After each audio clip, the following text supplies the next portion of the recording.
और महाराष्ट्र में विधानसभा चुनाव की आहट सुनाई पड़े उससे पहले वहां की पॉलिटिक्स में एक लाल पेन ड्राइव और एक स्टिंग ऑपरेशन के दावे ने तूफान मचा दिया है। लाल पेन ड्राइव राज्य के पूर्व गृह मंत्री अनिल देशमुख के पास है और स्टिंग ऑपरेशन का दावा मौजूदा उप मुख्यमंत्री देवेंद्र फडणवीस का है। अनिल देशमुख ने बीजेपी पर उद्धव सरकार गिराने की साजिश वाला सबूत होने का दावा किया है, तो फडणवीस के स्टिंग में किसका वीडियो है, ये हर कोई पूछ रहा है। क्यों चुनाव के पहले ये नया तमाशा? महाराष्ट्र की पॉलिटिक्स क्या ये प्रभावित कर सकता है? इसे समझने के लिए सवाल पब्लिक का की स्पेशल 4th एक्सक्लूसिव रिपोर्ट ये रही।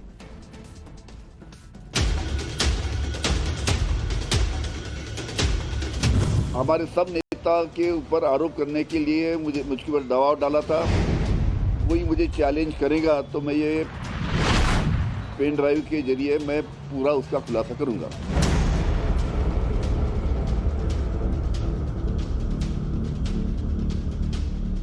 आप गृह मंत्री थे, गृह मंत्री पे कोई ऐसा दबाव डाल सकता है? तो सच होगा, जो अनिल देशमुख जो कह रहे हैं वो सच होगा। पण माझा एक सिद्धांत पक्का आहे, मी कोणाच्या नादी लागत नाही, कोणी नादी लागलं तो सोडत नाही।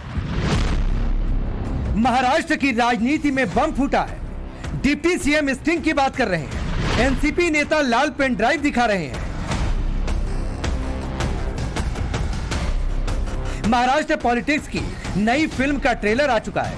महाराष्ट्र की राजनीति में लाल पेन ड्राइव की एंट्री हो चुकी है। सरकार और विपक्ष आमने सामने है। एक तरफ राज्य के पूर्व गृह मंत्री हैं, तो दूसरी तरफ मौजूदा डिप्टी सीएम। अब सवाल यह है कि उस लाल पेन ड्राइव में क्या छिपा है?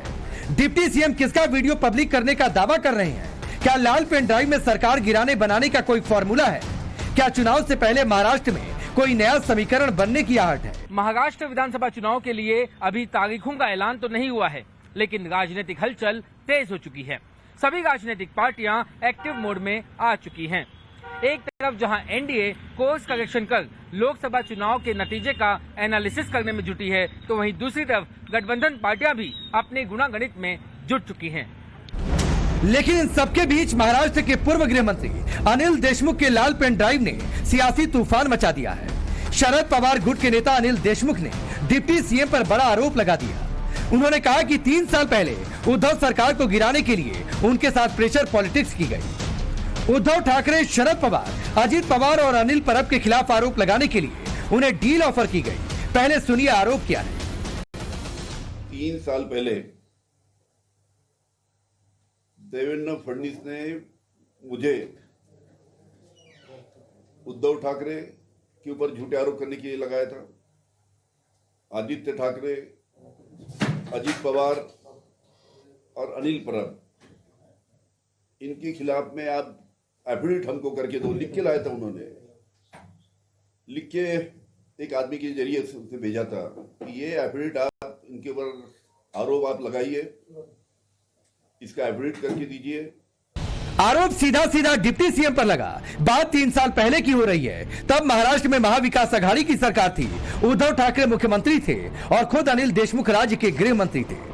उस वक्त एनसीपी 2 गुटों में नहीं बटी थी। अजित पवार भी सरकार का हिस्सा थे। अनिल देशमुख ने ऐसा दावा किया है कि देवेंद्र फडणवीस ने अपने किसी आदमी के माध्यम से उनके पास एक एफिडेविट भेजा और उसे साइन करने के लिए उनके ऊपर दबाव बनाया। ऐसा नहीं करने पर उनके पीछे ईडी और सीबीआई लगाने की उन्हें धमकी दी गई और फिर जब उन्होंने एफिडेविट साइन नहीं किया तो उन्हें झूठे केस के आरोप में जेल भेज दिया गया। 3 साल पहले मैंने इनकार किया कि मैं ऐसा झूठा आरोप ना उद्धव ठाकरे के ऊपर लगाऊंगा, ना झूठा आरोप आदित्य ठाकरे के ऊपर लगाऊंगा, ना झूठा आरोप अजित पवार के ऊपर लगाऊंगा, ना झूठा आरोप अनिल परब के ऊपर लगाऊंगा। मैंने एफिडेविट करने से देवेंद्र फडणवीस को इनकार कर दिया। 3 साल पहले जो एफिडेविट करने को मैंने इनकार किया, उसके वजह से उन्होंने मेरे पीछे ईडी सीबीआई लगा कि मुझे जेल में। मनी लॉन्ड्रिंग के मामले में अनिल देशमुख को नवंबर 2021 में ईडी ने गिरफ्तार किया था। उन पर आरोप था कि उन्होंने पुलिस अधिकारियों को मुंबई के बार और रेस्टोरेंट से हर महीने 100 करोड़ की वसूली का निर्देश दिया था। मुंबई के पूर्व पुलिस कमिश्नर परमवीर सिंह ने देशमुख पर आरोप लगाया था। हालांकि करीब 13 महीनों तक जेल में रहने के बाद उन्हें जमानत मिल गई थी। फिलहाल वो जमानत पर बाहर है। अनिल देशमुख के आरोप पर बीजेपी हमलावर है। महाराष्ट्र बीजेपी अध्यक्ष चंद्रशेखर बावनकुले ने तंज कसते हुए पूछा कि क्या कोई राज्य के गृह मंत्री पर दबाव बना सकता है क्या, और अगर ऐसा हुआ तो अभी तक वो कहां थे, मामला दर्ज क्यों नहीं कराया। भाई जिस दिन आपको देवेंद्र फडणवीस जी ने दबाव बनाया, ऐसा आप बोल रहे, उसी दिन आपने उनके ऊपर एफआईआर क्यों नहीं किया? उसी दिन आप उनको आरोपी क्यों नहीं बनाए? किसने रोका था आपको? आप गृह मंत्री थे। गृह मंत्री पे कोई ऐसा दबाव डाल सकता है? ये महाराष्ट्र की संस्कृति नहीं है। बट झूठा कितना बोलना, इसमें आपको स्मेल आता है। अब सवाल यह है कि यह भूचाल आया कहां से। दरअसल सामाजिक कार्यकर्ता श्याम मानव ने बुधवार को खुलासा किया कि 3 साल पहले देवेंद्र फडणवीस की तरफ से अनिल देशमुख को एफिडेविट भेजा गया था, जिसमें उद्धव ठाकरे, आदित्य ठाकरे, अनिल परब और अजीत पवार के खिलाफ आरोप लगाए गए थे और उस पर उन्हें साइन करने के लिए दबाव बनाया गया। उन्होंने दावा किया कि अगर उनके पास पुख्ता सबूत नहीं होता तो वो कुछ बोलते ही नहीं। सबसे पहले मुंबई पुलिस कमिश्नर ने एक एफिडेविट लिखकर दिया जिसमें कहा गया था कि महाराष्ट्र के गृह मंत्री अनिल जी देशमुख, इन्होंने हर महीने उनको 100 करोड़ रुपए इकट्ठा करने के लिए आदेश दिया। उस आधार पर उनको धमकी दी गई कि हम आपको ईडी की कार्रवाई के अंदर जेल में भेजेंगे। हम ये 4 एफिडेविट आपके पास भेज रहे हैं। ये 4 एफिडेविट पर आप अगर सही कर देते हो तो आपको ईडी के अंदर जेल में नहीं जाना पड़ेगा। श्याम मानव के खुलासे के बाद ही अनिल देशमुख ने भी उनके दावों को सही बताया, जिसके बाद डिप्टी सीएम फडणवीस ने खुद पर लगे आरोपों का सीधा जवाब देते हुए कहा कि उनके पास तो स्टिंग है, जिसमें अनिल देशमुख उद्धव ठाकरे और शरद पवार के बारे में क्या बोल रहे हैं उसका सबूत है। मी कोणाच्या नादी लागत नाही, कोणी नादी लागलं तर सोडत नाही। मी आज तुम्हाला स्पष्टपणे सांगतो आणि माझं त्यांनाही सांगणं आहे, कारण त्यांच्याच पक्षाच्या लोकांनी त्या काळातल्या त्यांचे काही ऑडिओ व्हिज्युअल हे मला आणून दिलेले आहेत। त्यामध्ये ते उद्धव ठाकरेंबद्दल काय बोलतायत, ते पवार साहेबांबद्दल काय बोलतायत, या संपूर्ण जे आरोप आज आमच्यावर लावतायत त्या संदर्भात ते काय बोलतायत, वाझेवर ते काय बोलतायत, या सगळ्या गोष्टी आहेत। माझ्यावर वेळ आली तर मला त्या पब्लिक कराव्या लागतील। जब फडणवीस ने ऑडियो वीडियो स्टिंग होने का दावा किया तो अनिल देशमुख दोबारा मीडिया के सामने आए। उन्होंने एक बार फिर वो सारे आरोप लगाए जो उन्होंने पहले लगाए थे, लेकिन इस बार उनके हाथों में एक लाल रंग की पेन ड्राइव थी और उन्होंने दावा किया कि इस पेन ड्राइव में वो सारे सबूत हैं जो डिप्टी सीएम की हकीकत सामने ला सकती है। तो मैंने देवेंद्र फडणवीस के ऊपर आरोप लगाया था कि उन्होंने मुझे झूठे आरोप में फंसाया और हमारे सब नेता के ऊपर आरोप करने के लिए मुझके ऊपर दबाव डाला था, एफिडेविट करने के लिए बोला था। उसका सभी वीडियो रिकॉर्डिंग मेरे पास में है। ये पेन ड्राइव है। कोई मुझे चैलेंज करेगा तो मैं ये पेन ड्राइव के जरिए मैं पूरा उसका खुलासा करूंगा। उसी प्रकार कल देवेंद्र फडणवीस ने प्रेस कॉन्फ्रेंस में बताया कि उनके पास मेरे बारे में कुछ वीडियो क्लिपिंग्स है। उनके पास जो वीडियो क्लिपिंग्स है मेरे बारे में, उसको उन्होंने जाहिर करना चाहिए। लोग स्टिंग, पेन ड्राइव और सियासत का फुली लोडेड ड्रामा सब कुछ चल रहा है महाराष्ट्र की राजनीति में। दोनों तरफ से सबूत होने का दावा किया जा रहा है। इधर इस मामले में इंडी गठबंधन की बाकी पार्टियां भी मैदान में उतर गई। कांग्रेस के साथ साथ उद्धव गुट की शिवसेना भी अनिल देशमुख के समर्थन में आ गई। तो सच होगा जो अनिल देशमुख जो कह रहे हैं वो सच होगा, क्योंकि नरेंद्र मोदी की सरकार आने के बाद देश में जिस तरह से ईडी और सीबीआई का यूज किया गया है वो कभी नहीं किया गया है।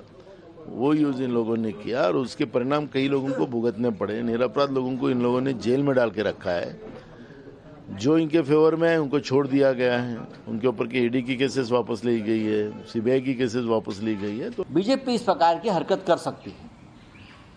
ऐसे बहुत से नेतागण है, एमपी है या विधायक है जो बीजेपी के साथ है उनको इसी प्रकार से दबाव में लाकर अपने पार्टी में लिया है। तो अनिल देशमुख जी की बात में दम है और सच है। लोकसभा चुनाव के नतीजों के बाद से ही बीजेपी लगातार महाराष्ट्र को लेकर मंथन कर रही है। कहां चूक हुई, क्या बेहतर करना है, इन सभी मुद्दों को लेकर कोर्स करेक्शन कर रही है। इस बीच बीजेपी अजित पवार के भरोसे को बनाए रखने की कोशिश में भी है। वो कैसे, उसे समझिए। सबसे पहले डिप्टी सीएम फडणवीस दिल्ली आते हैं, जहां गृह मंत्री शाह के साथ उनकी मुलाकात हुई। उसके बाद वो मुंबई जाकर डिप्टी सीएम अजित पवार से उनके घर जाकर मुलाकात करते हैं। फडणवीस से मुलाकात के कुछ घंटों के बाद ही अजित पवार दिल्ली आकर अमित शाह से मिले। हालांकि इस बीच उद्धव गुट के नेता संजय राउत ने दावा किया कि कैबिनेट की बैठक में फंड आवंटन को लेकर वित्त मंत्री अजित पवार और बीजेपी कोटे से मंत्री गिरीश महाजन के बीच बहस हुई है। हालांकि शिंदे गुट के नेता की तरफ से इस आरोप को खारिज कर दिया गया। कहा जा रहा है कि शायद इस मुद्दे को लेकर भी पवार शाह की मुलाकात हुई हो।